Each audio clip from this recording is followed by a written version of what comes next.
আজকে একই দিনে একই সঙ্গে একদিকে বৈঠক একদিকে মিছিল চাকরিহারাদের, এবং গতকাল দেখেছেন বা পরশু দেখেন যে লাঠিচার্জ এবং লাথি মারা শিক্ষক সমাজের উপর, এটা কিভাবে দেখছেন আপনি?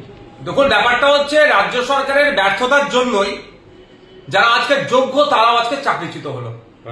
হাইকোর্ট থেকে সুপ্রিম কোর্ট বারবার বিচারপতিরা এই পৃথকীকরণের কথা বলেছে, কিন্তু এক একজন এক এক রকম তথ্য দিয়েছে। রাজ্য সরকার এক তথ্য দিয়েছে, এসএসসি আলাদা তথ্য দিয়েছে, পর্ষদ আলাদা তথ্য দিয়েছে। ফলে এই ভুলভাল তথ্যতে হচপচের জন্য এতগুলো বৈধ শিক্ষক আছে চাকরি হারা। আজকে অনেক কথা বলছে, কিন্তু আমি বলছি সম্পূর্ণ দায়ভার রাজ্য সরকারকে নিতে হবে। সহজ জিনিস ছিল ভাই, কারা অবৈধ পন্থা অবলম্বন করে চাকরি পেয়েছে তাদের লিস্টটা দিয়ে দিলে তাদেরকে বাতিল করে দাও, আর যারা বৈধ পন্থা অবলম্বন করে মেধার ভিত্তিতে চাকরি পেয়েছে তারা চাকরিতে বহাল থাকতো। সেইগুলো তো এই কটা বছর ধরে করতে পারলো না। এখন রাজ্য সরকার অনেক বড় বড় কথা বলছেন, অনেক প্রতিশ্রুতি দিচ্ছেন, প্রতিশ্রুতির অন্তঃসার শূন্য আমি মনে করি। তার কয়েকদিনের মধ্যেই যখন কসবাই বা বিভিন্ন জায়গায় ডিআই অফিসে যখন এই বিষয়টা নিয়ে জানাতে যাচ্ছে, তাদের উপরে যেভাবে পুলিশ আক্রমণ নামিয়ে আনলো, একটা সুস্থ সমাজে এটা কোনোভাবেই কাঙ্ক্ষিত নয়। আরে এটা ভারতবর্ষের গণতান্ত্রিক রাষ্ট্র, এখানে ক্রিমিনালদের সাথেও যে এই আচরণ করা যায় না।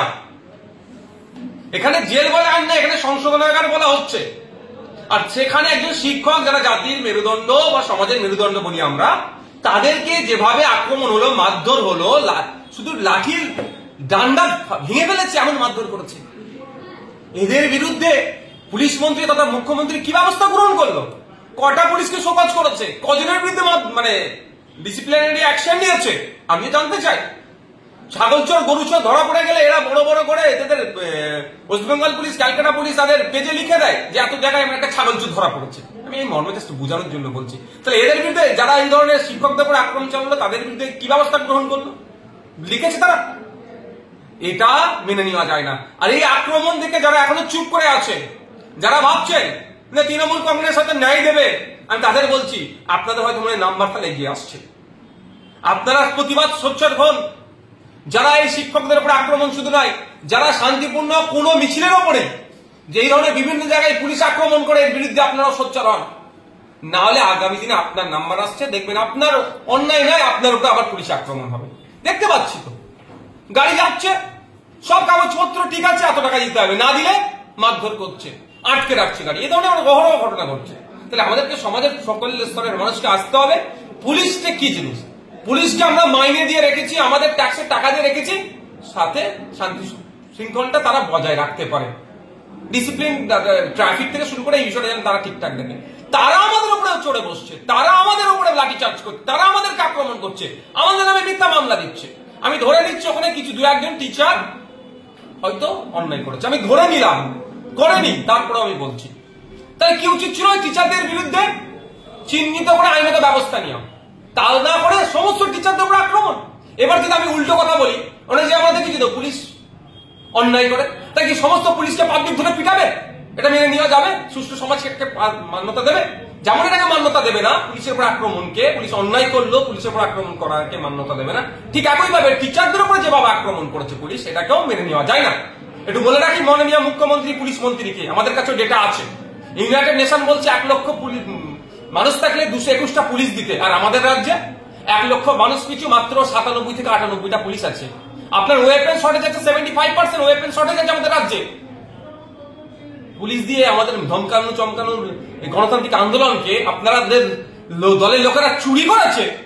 চুরি করার জন্য মেধাযুক্ত গুলো আজকে চাকরি হারা হয়েছে, আপনারা ডেটা ঠিকঠাক দেননি, আবার পুলিশকে দিয়ে মারধর করাচ্ছেন। এটাকে কিন্তু মেনে নেওয়া যাবে না। এটা অবিলম্বে যারা এই অন্যায় কাজের সাথে যুক্ত যে পুলিশ কর্মীগুলো ছিল তাদের বিরুদ্ধে ব্যবস্থা গ্রহণ করুন, অন্যথায় কিন্তু এর জবাব আপনাদেরকে গণতান্ত্রিক প্রক্রিয়ায় পাবলিক দেবে, আমরাও দেব। আপনি বলছেন পুলিশ শর্টেজ আছে, সিভিক পুলিশ তো দিয়ে যাই দিয়েছে তাতে অনেক শর্টেজ আছে। আমি ইউনাইটেড নেশনের যে রেকমেন্ডেশন সেটাকে সামনে রেখে বলছি। একটা সিভিক ভলেন্টিয়ার যারা আছে তাদেরকে তো অন্যায়ভাবে কাজে লাগাচ্ছে। তা সিভিক ভলেন্টিয়ারদেরকে এরকম ল অ্যান্ড অর্ডার দেখার কোনো কাজে লাগানোর নিয়ম নাই। আজকে সিভিক ভলেন্টিয়ারদের পড়াচ্ছে, যখন ফেসে যাচ্ছে কারা হচ্ছে সিভিক ভলেন্টিয়ার গুলো। কদিন আগে দেখলেন না বারাসাতে লরি দান করিয়ে টাকা তুলছিল। সিভিক ভলেন্টিয়ারদের ক্ষমতা আছে লরি দান করিয়ে টাকা নেওয়ার, তাদের ঊর্ধ্বতন অফিসার গুলো যদি না বলে। কিন্তু ছবি কার আসলো? সিভিক ভলেন্টিয়ারের। বলি বাঁকড়া কে হলো? Civic volunteer. সিভিক ভলেন্টিয়ারদের বলবো, আপনাদের কিন্তু ল অ্যান্ড অর্ডার দেখার দায়িত্ব নয়, হাইকোর্ট বারবার কথা নির্দেশ দিয়েছে। সুতরাং আপনারা যদি ওখানে গিয়ে হইয়াই করেন, পার্টিকুলার আপনাদের দেখে দেখে কিন্তু আগামী দিনে মামলা হবে, আপনাদের নাম ধরে ধরে হবে, আপনাদের তো দপ্তর কিন্তু আপনাদের বাঁচাতে পারবে না।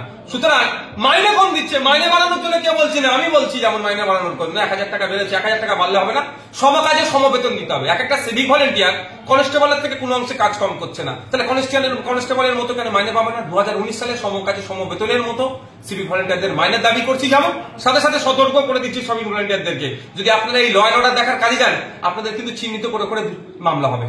এই যে আমরা সুন্দরবন থেকে আসছি, সেই জায়গা থেকে যখনই রাস্তা দেখছি, প্রত্যেকটা জায়গায় কিন্তু সিভিক ভলেন্টিয়ারের রাস্তা গাড়িগুলোকে আটকাচ্ছে, গাড়িগুলোকে কাগজপত্র চেক। যদি সিভিক ভলেন্টিয়ার করে, আপনি তাদের ভিডিও করুন আর বলুন আপনার রাইট নাই, ইভেন কনস্টেবলও রাইট নাই, এএসআই থেকে ওপর থেকে যারা আছে তারা এইসব কাগজপত্র চেক তারা করতে পারবে, তার নিচে কেউ দেখতে পারে না।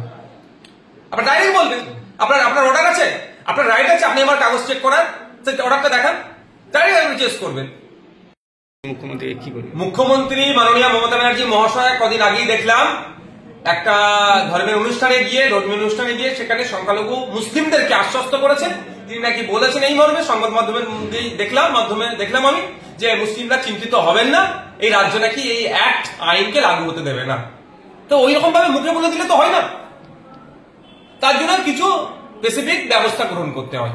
আর এই মর্মে আমি মুখ্যমন্ত্রীকে একটা চিঠি করে জানিয়েছি, তাকে আমি অনুরোধ করেছি, তাকে সাজেস্ট করেছি 3টে কাজ করার জন্য। অনেক কাজে 3টে প্রথম বলেছি। প্রথম হচ্ছে, চিঠির আগে বলি, তিনি বলছেন লাগু হতে দেবে না, কিন্তু তার দলের একাধিক এমপি অনুপস্থিত ছিলেন, তাদের বিরুদ্ধে কি ব্যবস্থা গ্রহণ করছে আগে দেখবো, তারপরে ভাববো উনি সত্যি সিরিয়াস নিচ্ছেন ম্যাটারটা। আর যারা উপস্থিত হয়েছেন তারা কাকে ভোট দিয়েছে সেটাও পাবলিক ডোমিনে নিয়ে আসা হোক। বিজেপির পক্ষে ভোট দিল না বিজেপির বিপক্ষে ভোট দিল, কারণ লোকসভা রাজ্যসভা মিলিয়ে 42টি এমপি আছে, একাধিক এমপি উপস্থিত ছিলেন না, তাদের বিরুদ্ধে কি ব্যবস্থা গ্রহণ করছেন সেটা যেমন দেখতে চাই, যারা ভোট দিয়েছেন কোন দিকে ভোটটা দিয়েছেন সেটা পাবলিক ডোমিনে আনা হোক। তারপর আমি 3টে মর্মে ওনাকে চিঠি করেছি। প্রথম হচ্ছে, বিধানসভায় বিল, এই যে ওয়াকফ অ্যামেন্ডমেন্ট অ্যাক্ট, যে নতুন অ্যাক্ট হয়েছে 2025-এ যে আইন হচ্ছে, এই আইনটা আমাদের রাজ্যে আমরা বাস্তবায়ন হতে দেব না, করবো না, এই মর্মে তো উনি পাবলিক ডোমিনে বলছেন, এই কথাটাই বিধানসভায় একটা রেজুলেশন পাস করানো হোক, এই মর্মে আমি চিঠি করেছি মুখ্যমন্ত্রীকে। আমি চিঠি করেছি মুখ্যমন্ত্রী আমাদের রাজ্যের প্রধান, রাজ্যের পক্ষ থেকে একটা সুপ্রিম কোর্টে মামলা করুক, যে এই সারা দেশের জন্য উনি মামলা করুক, যেমন আমরাও করছি, যে উনি এই পার্টি হোক একটা মামলাতে, যে এই যে অসাংবিধানিক অগণতান্ত্রিক যে ওয়াকফ অ্যামেন্ডমেন্ট থেকে ওয়াকফ অ্যাক্ট হয়েছে, একে প্রত্যাহার করার জন্য। 3 নম্বর, লোকসভা রাজ্যসভা মিলিয়ে 42টি এমপি আছে এবং আমাদের রাজ্যে 200-র অধিক এমএলএ আছে, সমস্ত এমপি এমএলএদেরকে নির্দেশনা দিক, তারা ইন্ডিভিজুয়ালি একে একে তারা আলাদা আলাদা করে মামলা করুক।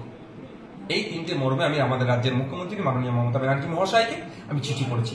আশা করছি তিনি সংখ্যালঘুদেরকে শুধুমাত্র মুখে বলবেন না, বাস্তবে তিনি সংখ্যালঘুদের পাশে থাকবেন, বিধানসভায় রেজুলেশন পাস করাবেন এই আইনের বিরুদ্ধে, তিনি নিজে সুপ্রিম কোর্টে যাবেন রাজ্যের পক্ষ থেকে, মানে রাজ্য যাবে সুপ্রিম কোর্টে। 3 নম্বর হচ্ছে তার এমপি এমএলএদেরকে আপনার প্রত্যেককে, হ্যাঁ কয়েকজন বিক্ষিপ্ত ভাবে এমপি এমএলএ মামলা করছে শুনছি, কিন্তু প্রত্যেককে করতে হবে। তিনি দিলীপ ঘোষ বলেছেন, যারা সম্প্রীতির কথা বলেন তারা মিথ্যে কথা বলেন এবং তারা নিজেদের স্বার্থের জন্য বলেন, যারা সম্প্রীতির বার্তা দেন তাদের রক্তের দোষ আছে। বাংলার কথা বাদ দিলাম, কদিন আগেই মুসলিম ধর্মের ধর্মীয় অনুষ্ঠান পবিত্র ঈদ উল ফিতর গিয়েছে, যে বাংলাদেশে দিলীপ ঘোষদের ভাষায় হিন্দুদেরকে নাকি কেন অত্যাচার হচ্ছে, মেরে ফেলছে, কেটে ফেলছে, দিলীপ ঘোষদের ভাষায়, শুভেন্দু অধিকারীদের ভাষায়, সেই বাংলাদেশের ইন্টেরিয়াম গভর্নমেন্টের যিনি চিফ আছেন ডক্টর ইউনিস সাহেবকে ঈদের শুভেচ্ছা দিয়ে সম্প্রীতি তিনি বার্তা পাঠিয়েছেন কে? আমাদের দেশের প্রধানমন্ত্রী তথা বিজেপির একজন অন্যতম শীর্ষ নেতৃত্ব। তাহলে রক্তের দোষ কার আছে, কি আছে, বাংলাটা বাদই দেন না, তাদের শীর্ষ নেতৃত্বদেরকে জিজ্ঞাসা করুন। তাহলে দিলীপ ঘোষ মহাশয়দের কাছে কোনো আর ইস্যু নাই, এই হিন্দু মুসলমান করতে হবে, সম্প্রীতি কিভাবে নষ্ট হয় সেটা করতে হবে, ঐক্য কিভাবে বিনষ্ট হয় সেই নিয়ে দেখবেন এরা বেশি পড়ে আছে। কিন্তু এরা দীর্ঘদিন ধরে এমপি আছেন, এমএলএ আছেন, কেন্দ্রীয় রাজ্য সরকার দিচ্ছে না ডেভেলপমেন্টের জন্য, সেটা আমিও সাফার করছি, আমিও প্রতিবাদ করছি, কিন্তু আমার সাথে তার কেন্দ্র সরকার নাই, আমার দলের তো কেন্দ্র সরকার চলছে না, এদের দলের দিলীপ ঘোষদের দলের কেন্দ্র সরকার চলছে। কেন এমস আর একটা নিয়ে আসতে পারলো না? একটা এমস আনছে, সেটা তো আপনার রায়গঞ্জে ছিল, রায়গঞ্জটা এখন উঠে এসে কলোনিতে হলো, রায়গঞ্জে একটা এমস নিয়ে আসতে পারতো, কেন্দ্রীয় বিশ্ববিদ্যালয়, কেন্দ্রীয় ফান্ডের বিভিন্ন project, agriculture related project, education related project, health related project, এত তো আছে, কই নিয়ে এসে বাস্তবায়ন করছে না কেন? ব্যর্থ হয়েছে। এই ব্যর্থতা ঢাকার জন্য হিন্দু মুসলমান করতে হবে, আর এই সম্প্রীতি ঐক্য বলে গুলিয়ে গালিয়ে দিয়ে মানুষকে বিভ্রান্তের মধ্যে রাখতে হবে। 2026 সালে মানুষ প্রস্তুত নিয়ে নিয়েছে এখন থেকে এই তৃণমূল বিজেপির বাইনারি ভাঙবে, তৃণমূল বিজেপিকে বাংলা থেকে শূন্য করবে। এর এই প্রতিবাদে আপনারা কি রাস্তায় নামছেন আইএসএফ এর তরফ থেকে? অবশ্যই Indian secular front day one থেকে, যখন ওয়াকফ সংশোধনী বিল ছিল তখন প্রতিবাদ করেছে। আমাদের 21শে জানুয়ারি পার্টির প্রতিষ্ঠা দিবসটা বিভিন্ন ইস্যু নিয়ে হয়েছিল, তার মধ্যে অন্যতম একটা ইস্যু ছিল এই ওয়াকফ সংশোধনী বিলকে প্রত্যাহার। এখন সংশোধনী বিল থেকে এখন সংশোধনী আইনে পরিণত হয়েছে। এই আইনের বিরুদ্ধে আমরা মাঠে ময়দানে আছি, আইনি লড়াইয়ে আছি, সাথে সাথে মাঠে ময়দানে লড়াই করছি। আগামী 14 তারিখে অর্থাৎ আগামী সোমবার কলকাতার শিয়ালদা থেকে বাবা সাহেব আম্বেদকর স্ট্যাচু পর্যন্ত, ধর্মতলার পথে বাবা সাহেব আম্বেদকর স্ট্যাচু পর্যন্ত আমাদের একটা ওয়াকফ আইন প্রত্যাহারের জন্য একটা মহামিছিল হবে। বাবা সাহেব আম্বেদকরের জন্মদিনটাকে আমরা এই জন্য বেছে নিলাম, বাবা সাহেব আম্বেদকর আর সংবিধান আমরা আলাদা করতে পারি না। বাবা সাহেব আম্বেদকরের নেতৃত্বে যে আমরা সংবিধান পেয়েছি, সেই সংবিধানের উপরে আঘাত দিচ্ছে এই ওয়াকফ নতুন যে সংশোধনী আইনটা এনেছে। তো সুতরাং সংবিধানের উপর আঘাত দিচ্ছে, আবার বাবা সাহেব আম্বেদকরের জন্মদিন, দুটোকে সামনে রেখে আমরা এই প্রতিবাদ সংগঠিত করব গণতান্ত্রিক প্রক্রিয়াতে।